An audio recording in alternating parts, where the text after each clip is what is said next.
भूखी चिड़िया और कौवा। एक जंगल में मोना नाम की एक चिड़िया रहती थी। मोना चिड़िया बहुत गरीब थी और बहुत ज्यादा खाती भी थी। इसी वजह से वो और ज्यादा गरीब होती जा रही थी, क्योंकि वो बहुत सारा खाना खाया करती थी और उसके पास इतने सारे रुपए नहीं थे कि वो इतना सारा खाना खा पाए। एक दिन की बात है, मोना चिड़िया एक पेड़ पर बैठी हुई होती है। तभी वहाँ पर एक कालू कौवा आया और उसने मोना चिड़िया से कहा, अरे मोना चिड़िया, क्या हुआ? तुम्हारी हालत तो बड़ी खराब लग रही है। क्या बताऊं, मेरे पास रुपए ही नहीं है जो मैं भरपेट खाना खा पाऊं। मुझे रुपयों की जरूरत है। अच्छा, कितने रुपए चाहिए हैं? मुझे बताओ, शायद मैं तुम्हारी मदद कर सकूं। वैसे भी आज मैंने सुबह ही कहा था मैं भूखे की मदद करूंगा। अच्छा, ये तो बहुत अच्छी बात है, तो मुझे थोड़े ही रुपए दे दो। इसके बाद कालू कौवा ने मोना चिड़िया को थोड़े रुपए दे दिए और वो वहाँ से चला गया। मोना चिड़िया रुपया लेकर सीधा सामान लेने गई और उसे खाने लगी। उसने कालू कौवा के रुपए एक ही दिन में खर्च कर दिए और वो फिर से उदास हो गई और उसने अपने आप से कहा, अरे मेरी भूख तो खत्म ही नहीं हो रही है। पता नहीं क्या हो गया है, मैं इतनी ज्यादा भूखी कैसे रहने लगी। धीरे धीरे समय गुजरा, पर मोना चिड़िया की भूख शांत होने का नाम नहीं ले रही थी। अब मोना चिड़िया भीख मांगने लगी थी। इधर उधर से भीख मांगकर वो अपना गुजारा किया करती थी, क्योंकि उसने अपनी भूख के आगे सब कुछ बेचकर खा लिया था। जब जंगल के पंछी को ये बात पता लगी तो वो बहुत ज्यादा हैरान हुए कि आखिर ऐसी क्या बात हो गई जो मोना चिड़िया इतनी ज्यादा भूखी रहती है। एक दिन एक तोता मोना चिड़िया के पास गया और उसने मोना चिड़िया से कहा, अरे मोना चिड़िया, क्या हुआ? मैंने सुना है कि तुम्हें बहुत ज्यादा भूख लगने लगी है। आखिर ऐसा कैसे हो गया? मुझे नहीं पता ऐसा कैसे हो गया। एक तो मैं पहले से ही गरीब थी, पर इस भूख ने तो मुझे और ज्यादा गरीब बना दिया है। अब तो मुझे भीख मांगनी पड़ती है। मेरी तो कुछ समझ में नहीं आ रहा मैं क्या करूं, और ऊपर से ये भूख भी शांत होने का नाम नहीं ले रही है। मैं जितना ज्यादा खाती हूँ उतनी ही मेरी भूख बढ़ती जा रही है। क्या तुमने कोई गलत चीज को तो नहीं खा ली, या फिर कोई ऐसी चीज जिससे तुम्हारी भूख बढ़ गई हो? मुझे तो ऐसा कुछ भी याद नहीं आ रहा। हाँ, एक बार नदी के किनारे गई थी, जहाँ पर मुझे एक सेब पड़ा हुआ मिला और मैंने उसी को खा लिया। तभी से ऐसा हो गया। ये सुनकर तोता बहुत हैरान हुआ और उसने सभी पंछियों को मोना चिड़िया की बात बताई और सभी पंछी नदी के पास पहुंच गए। मोना चिड़िया भी नदी के पास पहुंच गई। इसके बाद कालू कौवा ने मोना चिड़िया से कहा, क्या तुमने यहीं से सेब उठाकर खाया था? हाँ, मैंने यहीं पर पड़ा हुआ सेब खाया था।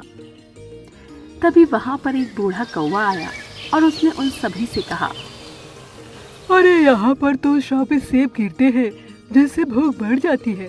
क्योंकि एक बार यहाँ एक चिड़िया आई और उसने बहुत सारे सेब खाए, पर उसका मन नहीं भरा, पर पेट भर गया। इससे चिड़िया बहुत दुखी हुई और उसने इस पेड़ को श्राप दिया कि इस पेड़ का सेब जो भी खाएगा वो हमेशा भूखा रहेगा, और इसी वजह से ये सब श्रापित है। अब तुम इस नदी से पानी पी लो तो तुम्हारा ये श्राप खत्म हो जाएगा। क्या आप सच कह रहे हैं? तो मेरा ये श्राप मिट जाएगा और मुझे भूख नहीं लगा करेगी? हाँ, मैं एकदम ठीक कह रहा हूँ। क्योंकि जब उस चिड़िया को ऐसा हुआ कि उसने कितनी बड़ी गलती कर दी, तो उसने इस श्राप को तोड़ इस नदी को बताया। तुम जल्दी से इस नदी का पानी पी लो। ये सुनकर मोना चिड़िया बहुत खुश हुई और उसने नदी पर जाकर पानी पी लिया, जिससे उसकी भूख शांत हो गई और वो बहुत खुश हुई और उसने उन सभी से कहा, मेरी भूख शांत हो गई है, अब मुझे भूख नहीं लग रही है। ये सुनकर वो सभी पंछी बहुत ज्यादा खुश हो गए और कालू कौवा ने मोना चिड़िया से कहा, ये तो बहुत अच्छी बात है कि तुम्हारी भूख शांत हो गई, पर अब इस तरह कभी भी पड़ी हुई चीजें मत खाना, क्योंकि तुमने देखा ना कि तुमने अपने लालच में उस सेब को खाया और इससे तुम्हें क्या क्या भुगतना पड़ा। हाँ, तुम बिल्कुल ठीक कह रहे हो। मैं कभी भी पड़ी हुई चीजों को नहीं खाया करूँगी। और उसके बाद वो सभी पंछी वहाँ से चले गए और अब मोना चिड़िया बहुत ज्यादा खुश थी, क्योंकि अब उसकी भूख शांत हो गई थी और अब वो फिर से मेहनत करने लगी थी जिससे उसकी आर्थिक स्थिति भी सही होती जा रही थी। एक जंगल में टोनी नाम की एक चिड़िया रहती थी। टोनी चिड़िया बहुत गरीब थी और अपना गुजारा करने के लिए वो दूसरों के घर पर काम कर लिया करती थी।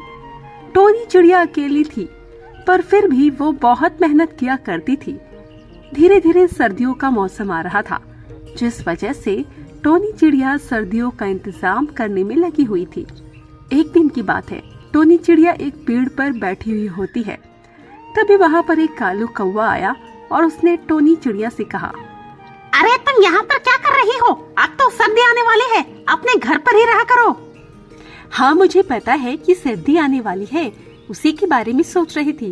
क्योंकि मेरे पास सर्दी में एक भी स्वेटर नहीं है, तो मैं सोच रही हूँ कि इस बार एक नया स्वेटर बनवा लूँ। वैसे भी मीनू चिड़िया बहुत अच्छा स्वेटर बनाती है। हाँ तुम ठीक कह रही हो, पर तुम स्वेटर बनवाओगी क्यों? तुम मोल भी तो स्वेटर ला सकती हो। जितनी मेहनत मीनू चिड़िया करेगी उसमें तो तुम्हारा नया स्वेटर ही आ जाएगा। हाँ, तुम ठीक कह रहे हो, पर मेरे पास इतने रुपए नहीं हैं जो मैं नया स्वेटर लाऊं। इसीलिए मेरे पास जो पुरानी ऊन पड़ी है उसी से मैं मीनू चिड़िया से नया स्वेटर बनवा लूंगी। ये सुनकर कालू कौवा थोड़ा हैरान हुआ, पर उसने टोनी चिड़िया से कुछ भी नहीं कहा और वहाँ से चला गया। कालू कौवा के जाने के बाद टोनी चिड़िया वहाँ से सीधा मीनू चिड़िया के पास पहुँची और मीनू चिड़िया के पास पहुँचने पर उसने कहा, अरे मीनू चिड़िया, मुझे तुमसे कुछ काम है। हाँ बताओ टोनी चिड़िया, क्या काम है? मुझे स्वेटर बनवाना है, क्या तुम स्वेटर बनवा दोगी? तुम्हें तो पता ही है कि मैं कितनी गरीब हूँ, इस वजह से मेरे पास पुरानी ऊन है। यदि तुम मेरी मदद कर दो तो बहुत अच्छा होगा। इसकी जगह तुम मुझसे थोड़े रुपए ले लेना। ऐसा क्यों कह रही हो? मैं तुम्हारे लिए स्वेटर बना दूंगी, तुम ऊन ले आना। ठीक है, मैं कल ही ऊन लाकर दे दूंगी। और ये कहकर टोनी चिड़िया घर पर आ जाती है। घर पर आने पर जब वो ऊन को देखती है तो घर पर ऊन थी ही नहीं। ये देखकर टोनी चिड़िया बहुत ज्यादा दुखी हो जाती है, क्योंकि उसने तो ऊन घर पर ही रखी थी। वो इधर उधर देखती है, पर उसे कहीं भी ऊन नहीं मिलती। धीरे धीरे समय गुजरता है और सर्दियों का मौसम आ जाता है। सभी लोग अपने अपने नए स्वेटर पहने थे, पर टोनी चिड़िया अपना पुराना स्वेटर पहने पेड़ पर बैठी हुई थी। तभी उसकी नजर कालू कौवा पर गई, तो वो हैरान हो गई, क्योंकि कालू कौवा जो स्वेटर पहना था उसमें उसी की ऊन थी। और वो कालू कौवा के पास गई और उसने उससे कहा, अरे कालू कौवा, तुम्हारे स्वेटर की ऊन तो मेरे ऊन से मिल रही है, तुम ये ऊन कहाँ से लाए? अरे मैं तो ये स्वेटर मोल आया था। क्यों, क्या हुआ? अच्छा ऐसी बात है, मैं तो बस ऐसे ही पूछ रही थी। इसके बाद कालू कौवा वहाँ से चला गया।